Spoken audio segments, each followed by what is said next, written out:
পৃথিবীতে শান্তি প্রতিষ্ঠা হয়ে যেত। তার কারণ তিনি হলেন রহমাতুল লিল আলামিন। আরে জোরে বলুন, তিনি ছিলেন নবী, তিনি ছিলেন রাষ্ট্রপ্রধান, ঠিক কিনা বলুন? তিনি ছিলেন ইমামুল আম্বিয়া, সমস্ত নবীদের ইমাম, সাইয়্যিদুল মুরসালিন, সমস্ত নবীদের সরদার, খাতামুন নবিয়্যিন, যার পরে পৃথিবীতে আর কোনো নবীর আগমন হবে না, ঠিক কিনা বলুন? নবীজি সাল্লাল্লাহু আলাইহি ওয়াসাল্লাম দুনিয়াতে আসার আগেও ছিলেন রহমত বরকত, আসার পরেও রহমত বরকত। সুবহানাল্লাহ বলেন। বলবো কিভাবে রহমত বরকত, শুনবেন? আল্লাহ রাসূলের পিতার নাম কি বলেন? জোরে বলুন। আল্লাহ রাসূলের পিতার নাম হলো আব্দুল্লাহ, ঠিক কিনা বলুন? মক্কার অসংখ্য রমণীরা আব্দুল্লাহকে দেখার জন্য পাগল হয়ে যায়। আব্দুল্লাহর বাড়ির সামনে প্রতিদিন মক্কার রমণীরা ভিড় জমায়। মক্কার রমণীরা নিজে থেকে আগ বাড়িয়ে আব্দুল্লাহকে বিয়ের প্রস্তাব দেয়। শুধু আব্দুল্লাহর কাছে বিয়ের প্রস্তাব দেয় না, আল্লাহ রাসূলের দাদার নাম হলো আব্দুল মুত্তালিব। নাম কি? আব্দুল মুত্তালিবের কাছে যে মক্কার ধনাঢ্য পরিবারের কন্যার বাবারা যে বিয়ের প্রস্তাব দেয় আর বলে, আব্দুল মুত্তালিব যা চাও বিনিময়ে তাই দিব, তারপরেও তোমার ছেলেটাকে আমার মেয়ের সাথে বিবাহ দাও, যত অর্থ চাও তত অর্থ দিব। আব্দুল মুত্তালিব তোমার ছেলের জন্য আমার কন্যা পাগল হয়ে গিয়েছে। আব্দুল্লাহ রাস্তায় বের হতে পারে না। মক্কার অসংখ্য গণিত সুন্দরী রমণীরা আব্দুল্লাহর চতুর্পাশে ভিড় জমায়। আব্দুল্লাহ ডাক দিয়ে বলে, মক্কার রমণীরা, এই মক্কায় তো পুরুষের অভাব নাই, যুবকদের অভাব নাই, তোমরা আমাকে কেন বিয়ে করার জন্য পাগল হয়ে গিয়েছো? মক্কার রমণীরা ডাক দিয়ে বলে, আব্দুল্লাহ আল্লাহি রাব্বিল কাবা, রবের কাবার কসম খেয়ে বলি, মক্কার জমিনে অগণিত যুবক আছে, কিন্তু তোমার চেহারার মধ্যে কি যেন একটা সৌন্দর্য দেখা যায়, এই সৌন্দর্য আমরা মক্কার কোন যুবকের চেহারার মাঝে পাই না। মক্কার কোন যুবকের চেহারার মাঝে সৌন্দর্য পাই না। আল্লাহর নবী আব্দুল্লাহ তিনি তো পৃথিবীর যেমন তেমন পুরুষ নন, ঠিক কিনা বলুন? যার ঔরসে আগমন করবেন পৃথিবীর শ্রেষ্ঠ নবী, ইমামুল আম্বিয়া, সাইয়্যিদুল মুরসালিন, পৃথিবীর মহামানব, ঠিক কিনা বলুন? তিনি তো যেন তেন মহিলাকে বিয়ে করতে পারে। আরে যেন তেন মহিলার সাথে তার বিয়ে হতে পারে না। হযরত আমিনার সাথে আব্দুল্লাহর বিয়ে হয়ে যায়। হযরত আমিনার সাথে আব্দুল্লাহর বিবাহ বন্ধন হয়। আব্দুল্লাহ 3 দিন পর্যন্ত ঘর থেকে বের হয় না। সিরাতের কিতাবের মধ্যে আসছে 3 দিন পরে হযরত আব্দুল্লাহ ঘর থেকে বের হয়। আবার মক্কার রমণীরা বলে, চলো চলো আব্দুল্লাহকে এক নজর দেখে আসি। আব্দুল্লাহ বিয়ের পরে 3 দিন ঘর থেকে বের হয় নাই, চলো দেখি আব্দুল্লাহর মধ্যে সেই সৌন্দর্যটা এখন পাওয়া যায় কিনা। মক্কার অগণিত রমণীরা আব্দুল্লাহর বাড়ির পাশে ভিড় জমায়। আব্দুল্লাহ ডাক দিয়ে বলে, মক্কার রমণীরা আবারও বিয়ের পরে এসে জ্বালা যন্ত্রণা শুরু করেছো, কারণ কি? মক্কার রমণীরা ডাক দিয়ে বলে, আব্দুল্লাহ 3 দিন আগে তুমি আমাদের কাছে ছিলা হীরার টুকরা, 3 দিন আগে তুমি আমাদের কাছে ছিলা স্বর্ণের টুকরা, এখন আমাদের কাছে তোমার কোনো দাম নাই। কেন দাম নাই? আব্দুল্লাহ 3 দিন আগে তোমার চেহারার মধ্যে যে সৌন্দর্যটা দেখেছি, এই সৌন্দর্য আর তোমার মাঝে দেখা যায় না। সেটাই ছিলেন আল্লাহর নবী রাহমাতুল লিল আরো জোরে বলুন, আল্লাহর নবী রাহমাতুল লিল আলামিন। আল্লাহ তাআলা হযরত আমিনার গর্ভে পাঠিয়ে দিয়েছেন আল্লাহ রাসূলকে। মক্কার রমণীরা আর বুঝতে বাকি নাই, আব্দুল্লাহ যেমন তেমন পুরুষ না, তার গর্ভ থেকে, তার ঔরস থেকে তিনি যাকে বিবাহ করবেন তার গর্ভ থেকে হবে পৃথিবীর মহামানব, ঠিক কিনা বলুন? আব্দুল্লাহ হযরত আমিনার গর্ভে যখন আল্লাহর নবী চলে আসলেন, 2 মাস বয়সে আব্দুল্লাহ ব্যবসা করার জন্য সিরিয়ায় রওনা দেয়। পথিমধ্যে আব্দুল্লাহ অসুস্থ হয়ে ইন্তেকাল করে। আল্লাহ রাসূল হযরত আমিনার গর্ভে, আমিনার কাছে খবর আসে, আমিনা তোমার স্বামী আব্দুল্লাহ অসুস্থ হয়ে রাস্তায় ইন্তেকাল করেছে, মারা গিয়েছে। এই খবর শুনে আব্দুল্লাহর স্ত্রী হযরত আমিনা এতটা ব্যথিত হন, এতটা কষ্ট পান। হযরত আমিনা আফসোস করে আর বারবার বলে, আব্দুল্লাহ তোমার সন্তান আমার গর্ভে, তুমি আমাকে একা রেখে চলে গেলা। আব্দুল্লাহ আমি তোমার সন্তান নিয়ে কোথায় যাব, কোথায় দাঁড়াবো? হযরত আমিনা বিলাপ করে, কান্না করে, কষ্ট পায়, মনে মনে ভাবে, হায় রে আব্দুল্লাহ বেঁচে থাকলে আমার সন্তানের না কত সুন্দর একটি নাম রাখতো, ঠিক কিনা বলুন? প্রত্যেকটা বাবারই একটা স্বপ্ন থাকে সন্তানের সুন্দর নাম রাখার। সন্তান গর্ভে আসার সাথে সাথে সব প্ল্যান প্রোগ্রাম রেডি। কোন হসপিটালে নিবে, কোন হুজুর দিয়া নাম রাখবে, কয়টা নাম সিলেক্ট করবে, তার মধ্যে কয়টা রাখবে, কথা বলে। সন্তানের জন্য কি আসবাবপত্র কিনবে, আগে থেকে সব মা বাবারা রেডি হয়ে যায়। হযরত আমিনার মনে এমন একজন সন্তান আসবে, তার জন্য কত না স্বপ্ন হযরত আমিনার মনে, কিন্তু বাবা তো নাই। হযরত আমিনা তো একা হয়ে গেলেন, তার সন্তানের বাবা তো নাই, তিনি বিধবা হয়ে গেলেন। একজন স্ত্রী বুঝে তার স্বামী যদি তার গর্ভে সন্তান রেখে মারা যায়, ওই স্ত্রীর মতো, ওই মেয়ের মতো আর দুঃখী মানুষ পৃথিবীতে হতে পারে না, ঠিক কেনা পারে? একে তো গর্ভের সন্তান, দ্বিতীয়ত গিয়েছে মারা, বিধবা হয়ে গেছে, সন্তান এতিম হয়ে গেছে, কত কষ্ট। এই দুঃখ আল্লাহ ছাড়া কেউ বুঝবে না, ঠিক কিনা বলুন? বারবার আমিনা আসমানের দিকে তাকায় আর কান্না করে, হায় রে আজকে আব্দুল্লাহ থাকলে কিছুদিন পরে সন্তান দুনিয়াতে আসবে, কত সুন্দর নাম রাখতো, তাকে পড়াশোনা করাতো, তার জন্য দামি দামি খেলনা আনতো, তাকে ঘুরতে নিয়ে যেত। হায় রে আমার সন্তানের বাবা তো না, আমার সন্তান এতিম, কিভাবে আমি সন্তানকে মানুষ করব, বড় করব? এমন অসংখ্য চিন্তা আমিনার মনে। হযরত আমিনাও জানে না তার গর্ভে কে এসেছেন, ঠিক কিনা বলুন? হযরত আমিনাও জানে না তার গর্ভে এসেছেন রাহমাতুল লিল আলামিন, আল্লাহু আকবার, যিনি কিনা সমগ্র বিশ্ববাসীর জন্য রহমত। আল্লাহু আকবার। আল্লাহ তাআলা জিবরাইলকে পাঠিয়ে দিলেন, জিবরাইল যাও, যে আমিনাকে সান্ত্বনা দাও, আমার আমিনা বুঝে না আমার আমিনার গর্ভে কে এসেছে, আমার আমিনা কষ্ট পায়, তার সন্তানের নাম কি রাখবে, কে রাখবে? ও জিবরাইল, আমার আমিনাকে যে বলে দাও, আমার আমিনার গর্ভে যে সন্তান, এই সন্তান পৃথিবীর কোনো সাধারণ সন্তান নয়, এই সন্তান হলো কুল কায়নাতের নবী। আল্লাহু আকবার। এই সন্তানের নাম পৃথিবীর কোনো মানুষ রাখবে সেটা শোভা পায় না, স্বয়ং আমি আল্লাহ আরশের মালিক, আসমানের মালিক, জমিনের মালিক, আমি আল্লাহ নিজে সন্তানের নাম রেখে দিলাম, যার নাম হবে মুহাম্মদ। আল্লাহু আকবার। মুহাম্মদ মানে অধিক প্রশংসিত, অধিক প্রশংসিত। যাও, এই সন্তানের নাম হবে মুহাম্মদ, মুহাম্মদ ইবনে আব্দুল্লাহ। আল্লাহু আকবার। আপনার আমার কলিজার টুকরা নবীর নাম রেখেছেন কে? আল্লাহ, আল্লাহ তাআলা। সেই নবীর উম্মত আমরা। আল্লাহু আকবার বলেন। আরে জোরে বলে আল্লাহু আকবার। খুশি নাকি বেজার? সেই নবীর নাম রেখেছেন আসমানের মালিক, আরশের মালিক। আল্লাহু আকবার। আল্লাহ তাআলা জিবরাইলকে জমিনে পাঠালেন। হযরত আমিনার ঘরে জিবরাইল আসলেন। এত সুন্দর সুদর্শন মানুষ আমিনা কোনোদিন দেখে নাই। হযরত জিবরাইলকে দেখে আমিনা চমকে গেলেন, অবাক হয়ে গেলেন। মিন আইনা জিতা, কোথা থেকে আসছো? তোমার নাম কি? তোমার মতো এমন সুন্দর মানুষ, লম্বা চূড়া মানুষ, সুদর্শন মানুষ তো আমি দেখি নাই। জিবরাইল ডাক দিয়ে বলে, আমিনা আনা জিতু মিনাল আরশ, আমি আরশ থেকে আসছি, আল্লাহ আমাকে পাঠিয়েছেন, আল্লাহ আমাকে আসমান থেকে পাঠিয়েছেন, আরশের মালিক। নাম কি তোমার? বলে, আনা জিবরাইল। সুবহানাল্লাহ।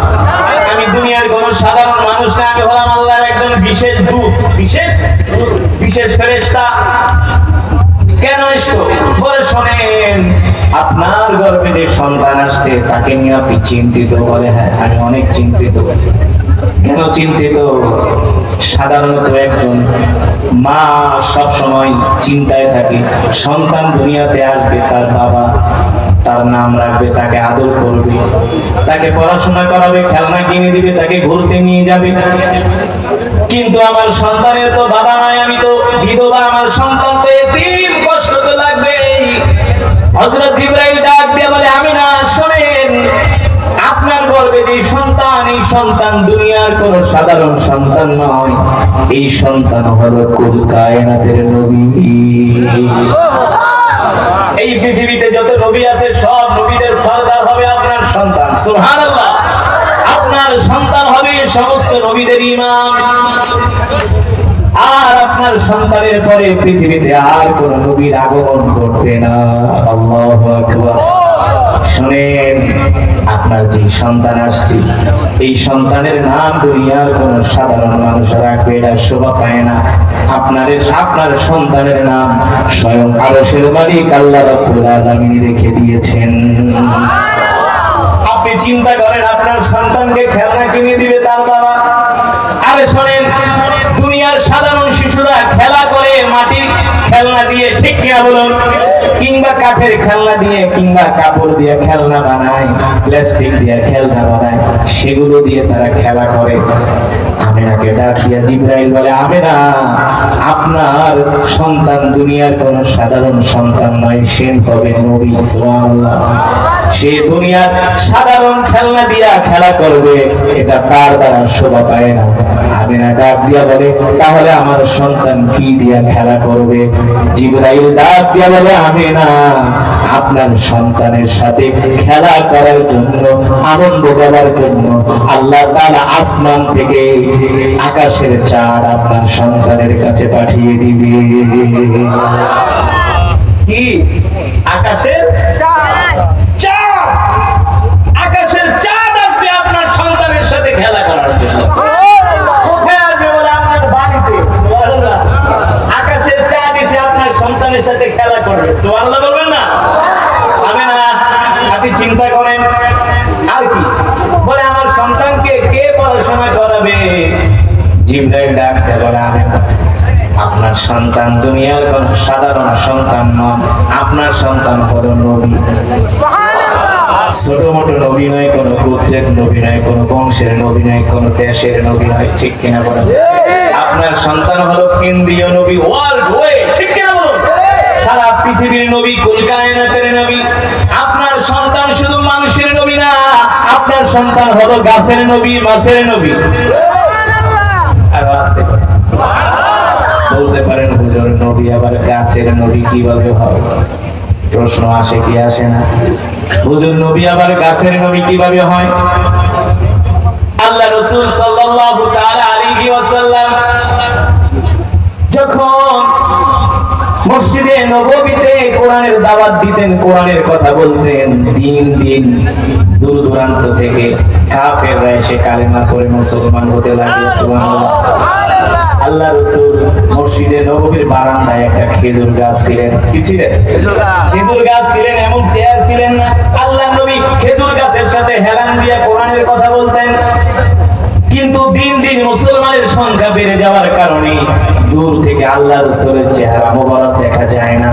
আর সাহাবীরা আল্লাহ রাসূলের চেহারা দেখবে না, এটা হতে পারে না, তাদের কলিজা ঠান্ডা হয়ে আছে।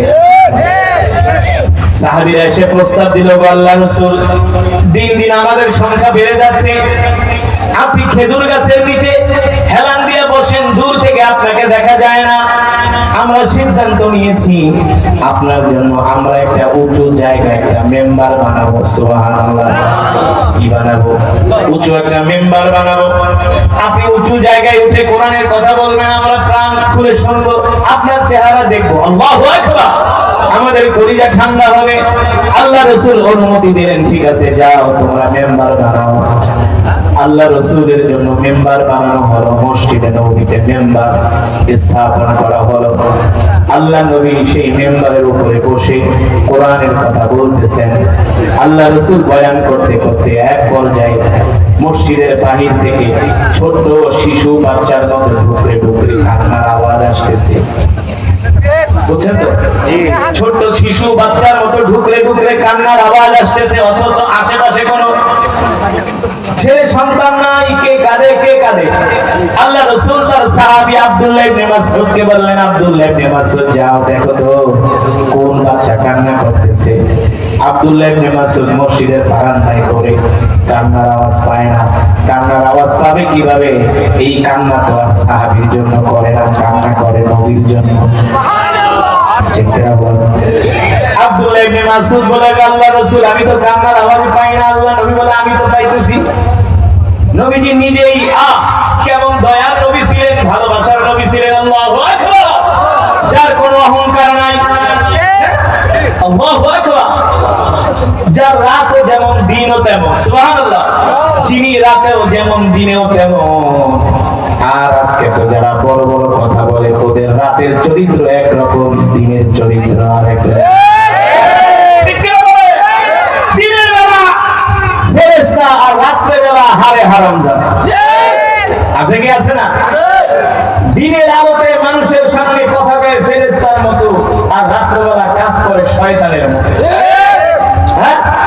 কিন্তু আমার নবীর চরিত্র কেমন ছিল? তিনি রাতেও যেমন ছিলেন, দিনেও তেমন ছিলেন। সুবহানাল্লাহ। আল্লাহর নবী 63 বছর জিন্দেগিতে কোনোদিন তার জবান দিয়ে একটা মিথ্যা কথা বের হয় না। একটা মিথ্যা কথা, যাকে বলে ইংলিশে স্লিপ অফ টাং। আল্লাহ রাসূলের মুখ ফসকেও কোনোদিন একটা মিথ্যা কথা, একটা অসার কথা আল্লাহ রাসূলের জবান দিয়ে। এই পৃথিবীর রাষ্ট্রপ্রধানেরা, সুশীল সমাজেরা, যারা নিজেদেরকে বাংলাদেশের সুশীল দাবি করো, একটার মাথায় চুল নাই। থাকবে কিভাবে? সারাদিন শুধু শয়তানি চিন্তা। ঠিক কিনা বলো? কত মাসে দেখি তোমরা কত বিষয় নিয়ে টকশো করো। এই রবিউল আউয়াল মাসে তোমাদের উচিত ছিল প্রত্যেকটা টেলিভিশন চ্যানেলে এক মাস ব্যাপী আল্লাহ রাসূলের জীবনী নিয়ে আলোচনা করা, সিরাত নিয়ে আলোচনা করা। সে কিভাবে রাষ্ট্র পরিচালনা করেছে, কি ছিল তার পররাষ্ট্রনীতি, কি ছিল তার স্বরাষ্ট্রনীতি, কি ছিল তার অর্থনীতি। ঠিক কিনা বলো? তোমরা তো কত মহাত্মা গান্ধী, চ্যাটার্জি, ব্যানার্জি, ঘোড়ার ডিমের জি, ল্যানসন ম্যান্ডেলা, ওদেরকে নিয়ে তোমরা টকশো করো। আল্লাহ রাসূলের জীবনী নিয়ে টকশো করতে পারো না? কেমন ছিল তার জীবন, কিভাবে সে রাষ্ট্র পরিচালনা করেছেন, মানুষের অধিকার কিভাবে আদায় করেছেন। তোমরা আল্লাহ রাসূলের জীবনী নিয়ে টকশো করলে তো তোমাদের চুরি চামারি বাটপারি বন্ধ হয়ে যাবে। ঠিক কিনা বলো? আল্লাহ রাসূল রাষ্ট্রনায়ক ছিলেন, রাষ্ট্রপ্রধান ছিলেন। কিছু মানুষ বলে মোল্লাদের দেশ চালানোর যোগ্যতা নেই। বলে কি বলে না? মোল্লাদের দেশ চালানোর যোগ্যতা আছে, কিন্তু চুরি করার যোগ্যতা না। আমি চ্যালেঞ্জ করে বলি, বাংলাদেশে অনেকগুলো বর্তমানে মোল্লা ছিল চেয়ারম্যান, মেম্বার। ঠিক কিনা বলো? যে এলাকায় মোল্লারা চেয়ারম্যান, সেই এলাকায় কয় কোনো দুর্নীতি নেই। মোল্লারা এই আধুনিক যুগেও পায়ের সাইকেল চালায় মানুষের বাড়িতে দেয়া দেয়া জনগণের ভাতা দিয়ে আসে। পায়ে হেঁটে ভাতা দিয়ে আসে। একজন আলেম চেয়ারম্যান, তিনি নিজের হাতে ইউনিয়ন পরিষদের ওয়াল নিজেই নির্মাণ করছে, নিজে রাজমিস্ত্রি, আশেপাশে তার লোকজন সবাই লোক যুগালি। এই হলো মোল্লাদের অবস্থা। মোল্লারা পৃথিবীতে রাষ্ট্র পরিচালনা করতে পারে না। দেখো না তোমার বাবা মোল্লা তালেবানরা কিভাবে তারা রাষ্ট্র পরিচালনা করছে। ওই আমেরিকা গণায়ও ধরে না। এই কিছুদিন আগে তারা পাকিস্তানে আসছে, দুইজন মোল্লা আফগান থেকে আসছে। পাকিস্তানের জাতীয় সঙ্গীত বাজতেছে, সেটার ভিতরে বাজনা দেওয়া, কি দেওয়া, সবাই দাঁড়ায়া বাজনার তালে তালে জাতীয় সঙ্গীত গায়, আর মোল্লা দুইজন বসে আছে। কি এর গোড়ার ডিম? দুইজন কেন বসলো না? বলে এই বাজনা টাজনা হারাম, এগুলো আমরা অ্যাকসেপ্ট করি না। ঠিক কিনা বলুন? পৃথিবীর পরাশক্তি আমেরিকা 20 বছরই মোল্লাদের মার খেয়েছে। পৃথিবীর পরাশক্তি রাশিয়া, সোভিয়েত ইউনিয়ন 15 বছর এই মোল্লাদের সাথে যুদ্ধ করছে, কিন্তু পারে না। ঠিক কিনা বলুন?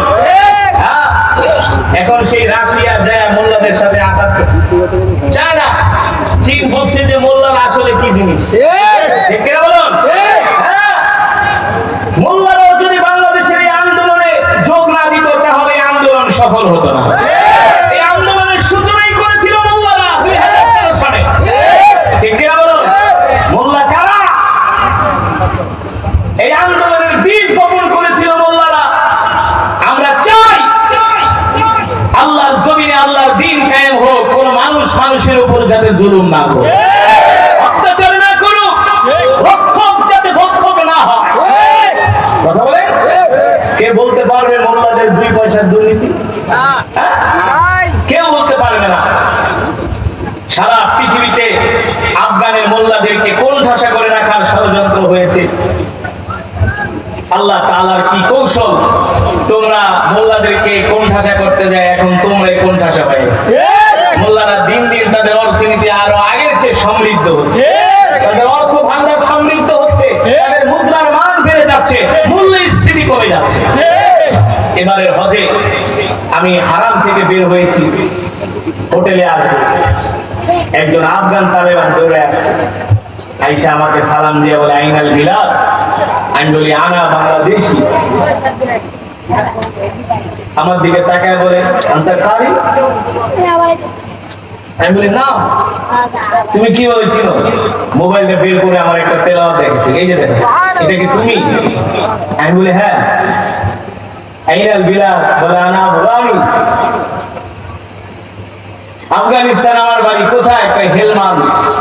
হেলমান্দ প্রদেশে তার বাড়ি। যেমন ইংলিশ তেমন আরবি। একেবারে হারাম থেকে আজিজিয়া পর্যন্ত প্রায় 3 কিলোমিটার রাস্তা, কথা বলতে বলতে চলে গেছে। চোখের পলকে 3 কিলোমিটার রাস্তা পারবে না। জিজ্ঞেস করলাম তুমি কি মুজাহিদ? বলে মুজাহিদ মানে আমি আমেরিকার বিরুদ্ধে 20 বছর যুদ্ধ করছি, আমার বাবা যুদ্ধে শহীদ হয়েছে, আল্লাহর কসম করে বলে। জামাল গায়ে বলে দেখে এই যে আমার শরীরে কত অস্ত্রের দাগ, গোলা বারুদের দাগ দেখো। বুকের ভিতরে দেখালো যে দেখো কত গুলির দাগ এসে এখানে লেগেছে। জিজ্ঞেস করলাম তোমাদের দেশের কি অবস্থা? বলে তোমরা মিডিয়ার মাধ্যমে যা শুনো সব মিথ্যা কথা, সব মিথ্যা কথা। আমাদের দেশ এগিয়ে যাচ্ছে, শুধু অর্থনৈতিক দিক থেকে এগিয়ে যাচ্ছে না, আমরা সামরিক দিক থেকে এগিয়ে যাচ্ছি ইনশাআল্লাহ। বলে আমরা 5 ইয়ার্স থেকে 10 ইয়ার্স এর মধ্যে আমরা পৃথিবীতে হব পরাশক্তি। আমরা হব পরাশক্তি। বলে পৃথিবীতে আজকে আমাদেরকে যেভাবে ফোকাস করা হচ্ছে, আমরা সন্ত্রাসী, আমরা না খায়া মরি, আমাদের কিছু নাই, এগুলো সব মিথ্যা কথা। বলে শোনো, যেই দিন থেকে আমরা ক্ষমতা গ্রহণ করেছি, আল্লাহর কোরআন বলেছে যদি কোরআনের রাজ কায়েম হয়ে যায়, আল্লাহ তাআলা মাটির নিচ থেকে বরকত বের করে দেয়, আসমান থেকে আল্লাহ তাআলা সাকিনা নাজিল করে। বলে আগে আমাদের আনার গাছে, যেই গাছে আনার হতো 5 কেজি, এখন হয় 20 কেজি। আল্লাহ তাআলা মাটির নিচ থেকে বরকত বের করে দিচ্ছেন। সুবহানাল্লাহ বলেন। বন্ধুরা আমার, যুবক, আমরা তো সেই বিশ্বনবীর শিষ্য। আমরা তো পৃথিবীতে শুধু আরাম আয়েশি বিলাসী জিন্দেগি যাপন করতে আসি নাই। আল্লাহ তাআলা আমাদেরকে এই দুনিয়াতে দায়িত্ব দিয়ে পাঠিয়েছেন আল্লাহর জমিনে আল্লাহর দ্বীন কায়েম করার জন্য, কোরআনের রাজ কায়েম করার জন্য। ঠিক কিনা বলেন? আমরা সেই বিশ্বনবীর শিষ্য। আমাদের নবী ছিলেন রাহমাতুল লিল আলামিন। একটু আগে হাদিসের যে বিষয়টা নিয়ে আলোচনা করছিলাম, মনে আছে তো? কোনটা? আরে ওই যে খেজুর গাছ, মনে আছে নাকি? হ্যাঁ, আল্লাহ রাসূল রাহমাতুল লিল আলামিন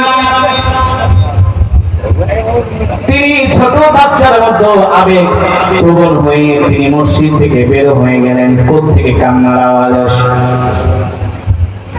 আল্লাহ রাসূল এগিয়ে যায়, কান্নার আওয়াজ বেড়ে যায়।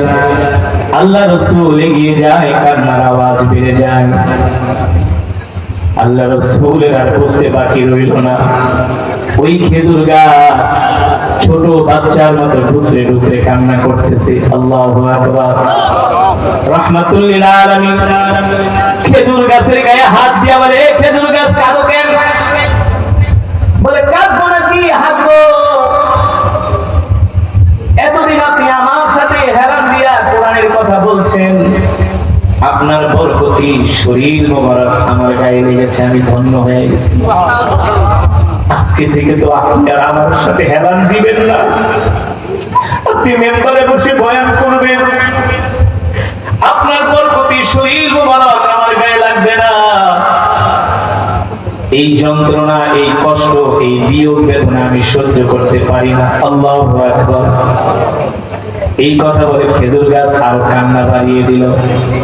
আল্লাহ নবী ডাক দিয়া বলে, শোনো খেজুর গাছ, কান্না করো না, আমি যেদিন জান্নাতে যাব সাথে করে তোমাকেও নিয়ে যাব। শুধু তোমাকেই নিও না, তুমি জান্নাতে যে তোমার থেকে খেজুর দিবা, আর আমি সেই খেজুর জান্নাতে খাবো। আর জোরে বলুন সুবহানাল্লাহ। আমার নবী ছিলেন রহমত, আমার নবী ছিলেন বরকত, ঠিক কিনা বলো? হযরত আমিনার গর্ভে যখন আল্লাহ রাসূল আসলেন, জিবরাইল তো সান্ত্বনা দিয়া চলে গেছে। এবার তো হযরত আমিনা বুঝতে পেরেছে তার গর্ভে দুনিয়ার কোন সাধারণ ছেলে নয়, সন্তান নয়, যিনি হবেন নবী, কুল কায়নাতের নবী। হযরত আমিনা আত্মীয় স্বজনের বাড়িতে যায়, আত্মীয় স্বজন আসে, দাওয়াত দিয়া নিয়ে যায়। হযরত আমিনা যেই দিকে যায় সেই দিক থেকে তার শরীর থেকে জান্নাতের খুশবুর ঘেরান বের হয়। যে রাস্তা দিয়ে যায় ওই রাস্তায় এসে মানুষ সিরিয়াল ধরে দাঁড়ায় থাকে খুশবুর ঘেরান নেওয়ার জন্য। সুবহানাল্লাহ। কে গেল রে, কে গেল রে? আমিনা গেল, আমিনা গেল এই রাস্তা দিয়া। যেখানে আমিনা সেখানেই ঘেরান। সুবহানাল্লাহ। হযরত আমিনা রাস্তায় বের হয়, গাছগুলো আমিনাকে সালাম দেয়। আসসালামু আলাইকি ইয়া আমিনা। আমিনাকে গাছ সালাম দেয়। আমিনা ডাক দিয়ে বলে, গাছ সালাম দাও, কারণ কি? বলে, কেন সালাম দিব না? আপনি কি জানেন আপনার গর্ভে কে আছে? আপনার গর্ভে শুধু মানুষের নবী না, তিনি আমাদের নবী। আপনি হলেন সেই নবীর সম্মানিতা মা। আপনাকে সালাম দিব না তো দিব কাকে? আল্লাহ রাসূলের সম্মানে শুধু গাছ সালাম দেয় না, পাথর পর্যন্ত সালাম দেয়। আল্লাহু আকবার। হযরত আমিনা যেদিকে যায় সেদিকে ঘ্রাণ আর ঘ্রাণ। এই গাছ বলে নবীর মা আসতেছে, পাথর বলে নবীর মা আসতেছে। আল্লাহু আকবার।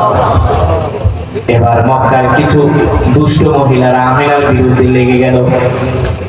আমিনা যেখানেই যায় সেখানেই ঘেরান। আমিনা তো দামি দামি খুশবু কোথায় পায়? আমিনার তো স্বামী নাই। আছে না কিছু দুষ্ট মহিলা?